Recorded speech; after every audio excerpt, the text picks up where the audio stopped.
This is Jill with Jill's Cookbook Club here, and we're doing our Inside the Cookbook series with Jon Davis. Jon is from Brea Bakery, and Jon, your title is I have a couple different titles. So yeah, perfect. I'm a vice president of R&D, but also culinary innovation leader as well. That is fantastic, and I'm so excited to have you on to talk about your cookbook from starter to finish. So, this just came out last year, right? Yeah, actually, yeah, last calendar year for sure. Perfect. It's That's still great. pretty new out there. Excellent. Well, it is going to be our April Jill's Cookbook Club book. We're super excited to cook through it together. And how Jill's Cookbook Club works, in case people that are listening don't know, is we come together for potluck style dinners once a month in several different locations, and we all cook out of the same cookbook. So really excited for all of us to dive into this cookbook in April, and for people to learn more about you and La Brea Bakery and your approach to this book. So I'd love to just start off with an overview of your background in the culinary world. Yeah, my mom owned a restaurant, so I got to start working in restaurants. Of course, a family business, right? Early on, like when I was 15, bussing tables and Oh, doing wow. all that wonderful stuff. But Cool. it really resonated with me, and so I just like the environment and the energy, right? It's really exciting, and so Yeah. I eventually started, doing dishwashing, and then get natural evolution and start doing prep work into the kitchen, Yeah. and then sort of over the years I kind of worked my way up until I was running the kitchen, Wow. and so that's where I really got my my knife skills and just my overall experience in the high stress world of cooking. Um, but then I decided, it was around the time that a lot of my friends were going to college. Mhm. And so I kind of wanted to pursue that. I was cooking, so you know, my, uh, my grades weren't as, wouldn't allow me to go to conventional college. So I said, oh, Yeah. well, let's try culinary school. Love it. And so that was early on. That was like in 1989. Oh, wow. So there wasn't a lot of, choices back then. It was really kind of not an obscure school, but it was definitely a trade school, right? Yeah. Technical school. Yeah. Which one did you Eh, land at? I went to a school in San Francisco because Mhm. it was called California Culinary Academy. Mhm. I don't think it's there any longer. Mhm. But that was the only one on the West Coast. So Wow. there was California Culinary Academy, there was CIA in Hyde Yeah. Park, and there was Johnson and Wales, and those were the three choices. But born and That's raised in wild. California, I wanted to stay here. That's fantastic and wild how much that's changed, right? To Yeah, see. now I mean Yeah. these schools. I had the opportunity to go to the CIA in Hyde Park, Yeah. and it is amazing. Just the facilities, Yeah. the level of education, the number of students, and it's just really amazing how it's really evolved. Oh, I'm sure. I mean, I had the opportunity to tour the campus in Sonoma or Napa Hmm. Valley, and it was like the Harvard of cooking. Like it was Right, just right. It is truly amazing. amazing. Yeah. It Oh, is. that's so interesting. And so, did you immediately start working at La Brea Bakery after culinary school, or did you have a path after that? Well, yeah. So, my family took me to dinner at a restaurant in LA called Campanile, Mhm. and that was Campanile and La Brea Bakery were actually one business at the time, and I had such an incredible experience. I was like, this is what Mhm. I want to do, and so part of the school curriculum is you do an internship Mhm. for 1 month, work for free, Mhm. and you go down to the restaurant of your choice if they accept you, Yeah. and work there. And so that was my choice. So I went. I worked at Campanile Wow. for my internship, and I was offered a job after that. After I graduated, shortly thereafter, and quite frankly, that's where I've been ever since. That's incredible. I love that. It is. And so It you truly really, is unique. I mean, truly, and like to grow with La Brea Bakery with that unique history too has got to just be the most incredible career. I mean, I'd love to hear more about, since your history is so intertwined with La Brea Bakery, just how that has evolved and how the bakery has grown. I would love to hear about. Yeah, so when I started, I was doing pastry in working with our founder Nancy Mhm. Silverton, and I was her pastry chef for many years. And at the time, it was in one location, right? We had Mhm. a very small location on La Brea. Mhm. I think it was, you know, with lines out the door, trying to buy bread. We'd be selling out at Yeah. 11 a.m. And Yeah. so we needed to sort of, get some more real estate and make some more bread. Yeah. Well, and And can we pause on that really quick? Like, can you explain sure, how groundbreaking that was at the time for La yeah, Brea Bakery's concept? it truly was. I mean, I think Yeah. we definitely were the first artisan bread Mhm. in Los Angeles. Um, and so it was quite a new experience for everybody, and it was just so popular that that everybody wanted it. All the restaurants wanted to serve it in their restaurants. So it blew up overnight. And we had to evolve and try to get into a larger bakery, and that's not easy. It's not easy Mhm. to pick up and move, Mhm. especially with a business that is open every single day and you have customers Right. coming every day. So how do you balance moving while continuing to serve your customers? So Definitely. And like that level of demand, that level of production, plus a exact move. scale up, yeah. Like Yeah. you're going from 50 or 100 loaves a day to trying to do several hundred loaves a day or Yeah. even more. That's incredible. So that is a Mhm. learning experience because it's not only just moving to a larger location. You got to have Yeah. the mixing capabilities. You got to have the Right. storing capabilities. It's Right. just, it's a very difficult thing to do. Yeah. So how did you all do that when you initially moved to the bigger bakery? Did you like get everything set up and then overnight, or I guess baker's hours, like in the evening before you get up really early to bake? Yeah, you kind of have to set up two teams. You got to run them Yeah. both at the same time. Yeah. Right, That's and then amazing. flip one over, and there's a Wow. lot of because when you're moving to a new facility, you have all these new ovens coming in, all this Hmm. new equipment, and they all work differently, Hmm. than what you're used to. So you also have to figure them out. Right. Yeah. The Um, quality control. yes, so Yeah. all of those Yeah. growing pains, Yeah. and we continue to evolve. If we look at, Yeah. and that was our second stage, Mhm. right? And that just serviced the LA area, just a wider group of Mhm. customers in the LA area. Wow. But then, the next evolution of that was moving to an even larger bakery that would make the par baked breads, which we would Mhm. then, bake. Same process, same exact everything, right? It's just that at the end of the baking process, you would freeze it. So um, whoever would receive the frozen bread could bake it again, and it would be like fresh baked. And most of the work would be Yeah. done. You wouldn't have to need all the specialty equipment to Mhm. make, artisan sourdough bread. That is literally fresh out of the oven. I mean, how incredible Yeah, to exactly. enable people to have that. So was that product primarily targeted at your restaurant customers, or was it like what was the thought process behind the par baked? It started there because if when you're running a bakery like a fresh bakery like that, sourdoughs take like they could take up to 2 days to make. So Yeah. restaurants would have to order their Hmm. breads like 2 days in advance, and that's a Hmm. very challenging thing to manage because how you don't always know how many people you're going to have. Maybe you're not going to have enough people, so you don't want to waste it. So this was a technique that would allow them to bake more if they needed to. And so yeah, it was primarily around our food service customers. That's so That's smart. kind of how it evolved. It's like dispatchable fresh bread. Yeah, Brilliant. exactly. That's fantastic. Okay, so we are now on the third location of La Brea Hmm. Bakery. What happened then? Right. Well, that is again, it's a whole new learning experience, right? Yeah. You have new ovens. We Hmm. moved from regular deck ovens to these Hmm. large tunnel ovens. Wow. Same sort of same same principles and same quality of baking. I would say even maybe even better. But Wow. it's just it's going through a Mhm. conveyor as opposed to us having to load it and unload it.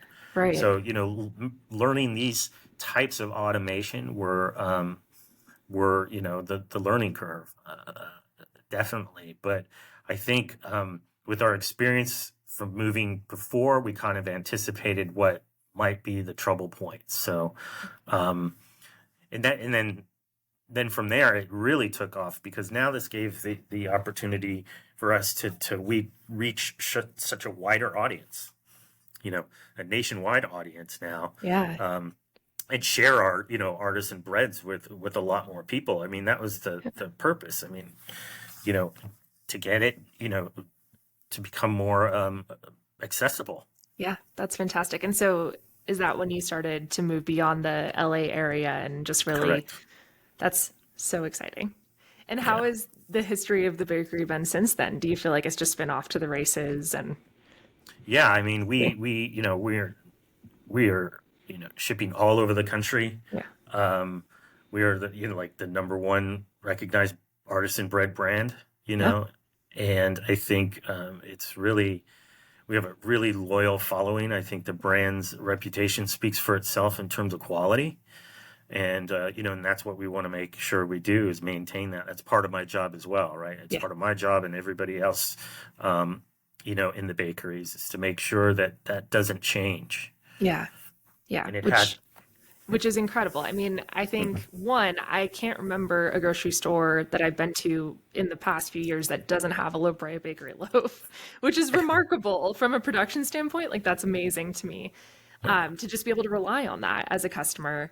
And two, I used to literally source like particular grocery store in my hometown because it had your garlic loaf.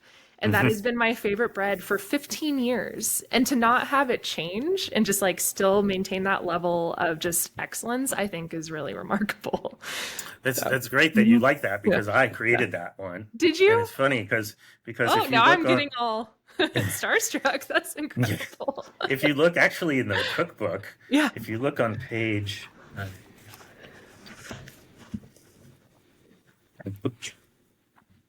there's a picture of the original my original. Here it is, page 39, I think, at Okay. least in my book. There's a handwritten recipe, which is actually that Oh, recipe. no kidding. So that's your handwriting. That's my very messy handwriting. That's I mean, Baker's that's, handwriting. Yeah, you can kind of that's see it. it. Yeah. That's so amazing. Yeah, look at the hydration ratio. Wow.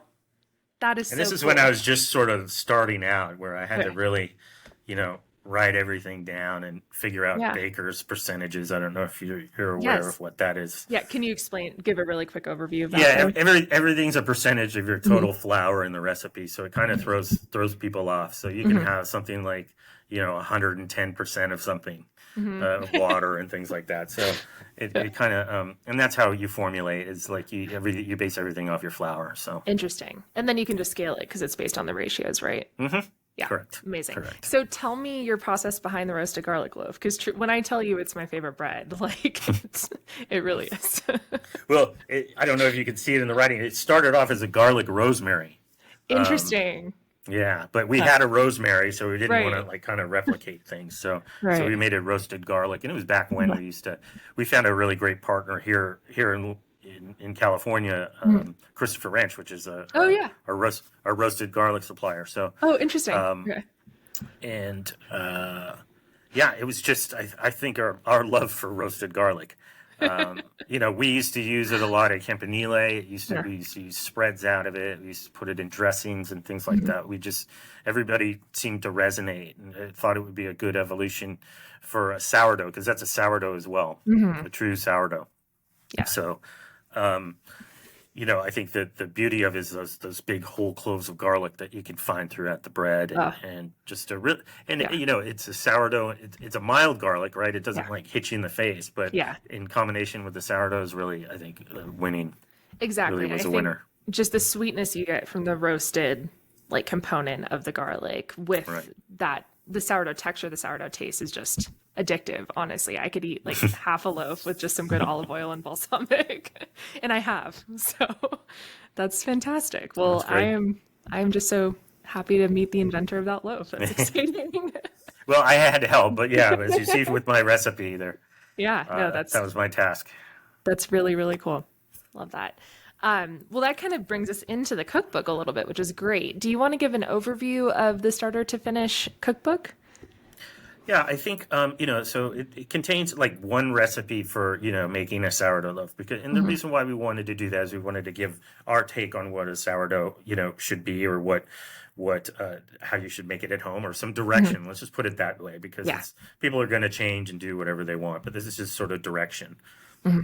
But we wanted to focus on, because we already make so many different styles of bread that's Yeah. out there. We wanted something that was, you know, approachable and fun, and Mhm. it really shows how to use our breads, right? Yeah. Like, and I think that was sort of the thought process. It's like, let's show people how to really, and it's a collection of fun recipes, like I said, that we've been working on for quite some time. These cookbooks Hmm. take time to make. Definitely. Um, so Yeah. it is a wide range. We just wanted to Yeah. organize it, very simply. I think Hmm.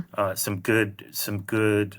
of my favorite parts in there Hmm. are some, and also really basic, is like, Yeah. you know, different ways of cutting the breads, Hmm. um, different ways of grilling and toasting. I know it sounds very simple, but you always learn something. So we Right. wanted to put it out there, and also Yeah. uses, so many different uses, like, Hmm. it doesn't just have to be used on day one. There's Right. uses for day two, and there's croutons, and there's breadcrumbs, and Hmm. there's all these things that can be made out of these breads at various Yeah. stages of its life, right? I love approaching it that way because I feel like bread is such an underrated ingredient in so many things. Like so many people just kind of put it as an afterthought with the meal, which, I Hmm. love that. Like making bread my side is great. But being able to just change it and incorporate it and cook it and really treat it like as a proper ingredient, like you would a protein even, I think is such a creative approach. So I think that kind of segues into what your approach is just generally to creating recipes. Like we talked a little bit about your thought process with the roasted garlic loaf. Hmm. But for this book in particular, like when you think about developing a recipe utilizing a La Brea Bakery product like you did in this book, how do you think through that? Like what's your process?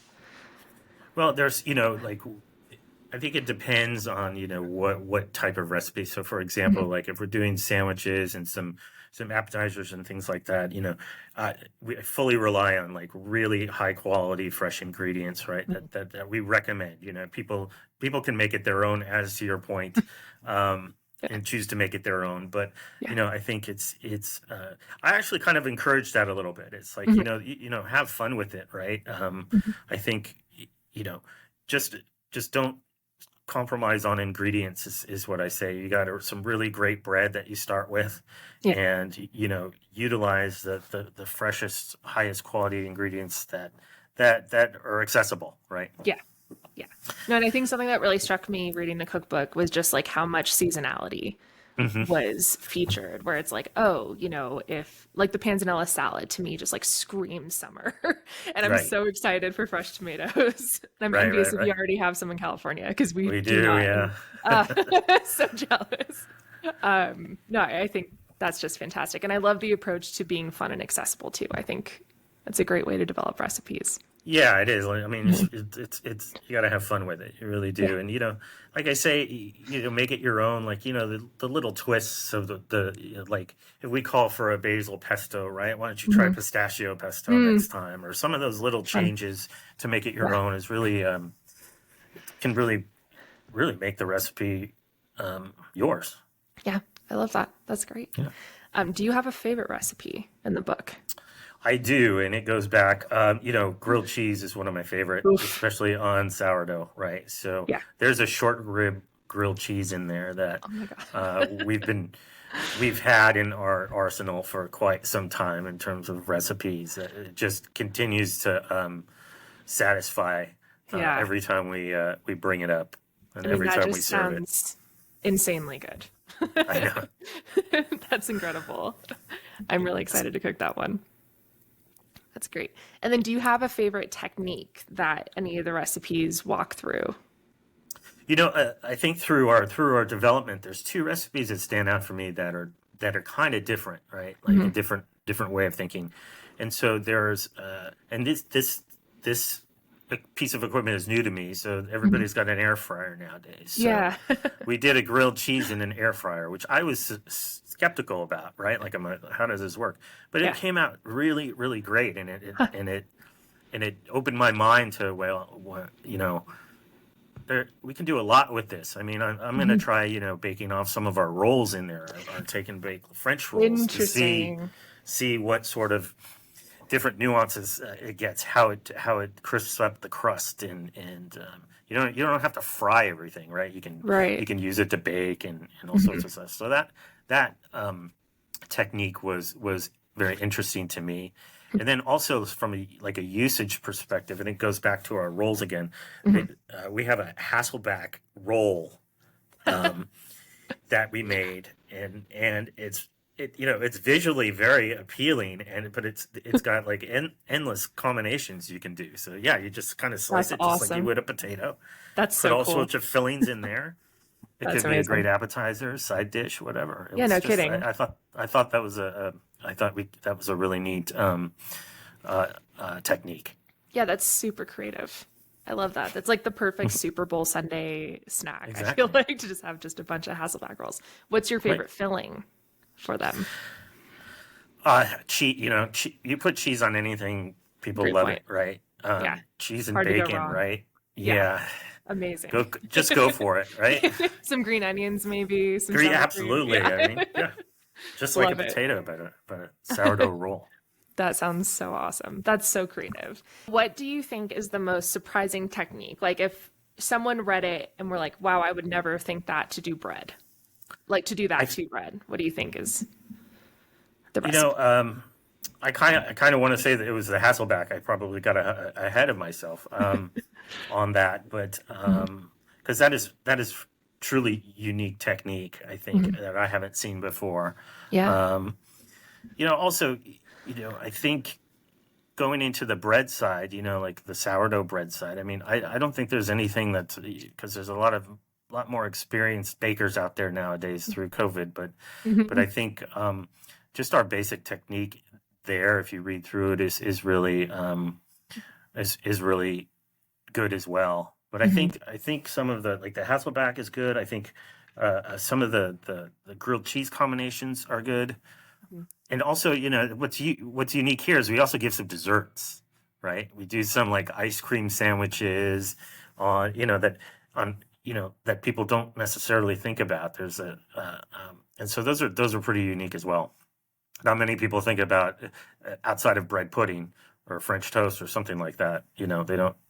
I had to stay out of the bakeries as well, and so I had to actually, and I had access to everything, right? I have my own kitchen here in the test kitchen, and so, but I wasn't able to access any of that, so I had to actually bake at home too. And you know what? It took me a while, because everything was new, right? I had everything at my fingertips before, but now I had to really do it, uh, um, you know, myself with the Dutch oven, and I have a professional oven here, so I had to practice, and I think you just got to go for it. Don't make it so intimidating, right? I didn't give a starter. We didn't put a starter recipe in there because it's something that's personal. It's actually sometimes you can just go get it from a bakery and start it that way, or there's plenty of information on how to start it yourself out there, and I don't want to just be repetitive because there's no magic to it, right? Like it actually happens itself. You just got to know the rules on how to take care of it. The starter, well, granted, if your starter's no good, you're not going to have good bread, but you just gotta. And I think that the challenge is because you have to keep it up, you know, pretty much every day or every couple of days, and that's a commitment for everybody. Yeah, I would describe it when I take people Yeah. through, the bakery. So what I would say is just, yeah, don't be afraid of it. Just Yeah. keep just trying. It's all practice. Favorite La Brea Bakery bread products and why? I like our I'd say there's two, and they're both sourdough based. Hmm. There's the rosemary olive oil, which is, just a Hmm. fantastic balance of rosemary. It's not too overwhelming. Hmm. Nice true sourdough, extra virgin Hmm. olive oil in it. And then our basic country white, which is, I always, it's just so versatile. Hmm. Um, I love it for grilled Hmm. cheese. I love it for, just eating alongside anything, toast. It just, it's Yeah. just well balanced. I know it's very basic flavor, but it's just the right sour. Like if you look at our sours, Hmm. they're not like a very potent, Right. like San Francisco sour. Hmm. They're not that acidic. I call it a lot more lactic. It's a lot smoother and it's a lot um, Hmm. milder Yeah. sour. So I think we've already covered this, talking about like unexpected uses for the La Brea Bakery bread in the book. So my question for you is, if there's one thing that you hope people take away from reading and cooking the book, what would it be?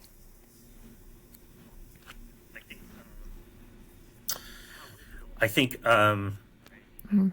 how versatile all these breads are, right? You don't think of, a loaf just being able to do one thing just for sandwiches. It can become many, many different things, you know, uh, Mhm. just the versatility of what we have, Mhm. and also for Mhm. people to learn our breads too, right? Like they Mhm. might not be aware of everything that we produce. So I think it's a Yeah. great tool for people to understand what we make, and then they can go on, if they find something they like and they can't find it in their store, they can go onto our website, kind of find out where it is. Mhm. And even, and stores will do this. If they don't carry it, they might be able to get it. They might, That's a really good if tip. you just ask, That's you great. know so Yeah, no, I think that's mhm. fantastic because a lot of these recipes, obviously, they're developed like around the actual La Brea Bakery product. And so making sure that we can find that, as we're cooking through Mhm. is really good to know.